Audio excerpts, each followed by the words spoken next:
C'est à nous. Alors vous allez défiler pour la première fois, et pour la première fois à bord d'un avion Rafale. Rien que ça, Céline, vous êtes sur la base d'Évreux, comment ça se passe? D'abord, est-ce que vous avez le trac? Vous avez bien dormi? Pas très bien. Le trac, oui, forcément. La boule au ventre, vous savez, le bon trac, celui qui stimule, là, qui donne envie de se battre. Et ça tombe bien parce qu'effectivement, je suis avec le capitaine Claire, qui est, on le rappelle, hein, la seule femme pilote de chasse de l'aviation française. Bonjour Claire, qu'est-ce que ça représente pour vous ce défilé du 14 juillet? Là, à l'instant T, c'est beaucoup de stress, mais après, ça va être la fierté de montrer notre travail à tous les Français donc, qui vont nous regarder passer. Alors, le pilote, le Rafale, on a parlé de vous, le Rafale, c'est l'avion ultime, hein, c'est le fleuron de l'armée française. Pour vous, c'est vraiment justement l'avion ultime? Oui, exactement, c'est vraiment un avion qui nous permet de tout faire.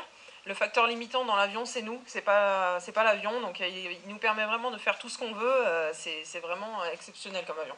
Alors vous êtes à peu près 90 pilotes de Rafale en France, vous êtes vraiment l'élite, vous avez vos codes, votre univers, hein. C'est vraiment comme une meute, on va dire ça? Exactement, c'est vraiment une meute, on est tous ensemble, on fait tous le même métier. Après, il y a une certaine hiérarchie forcément, mais on est tous là pour se serrer les coudes, et c'est vraiment ça qui est la caractéristique de notre métier de pilote de chasse. Et c'est vrai que le monde du Rafale au milieu de ça, et comme le monde du Mirage 2000 dans chacune de leurs unités, c'est vraiment un mini-monde à l'intérieur des pilotes de chasse.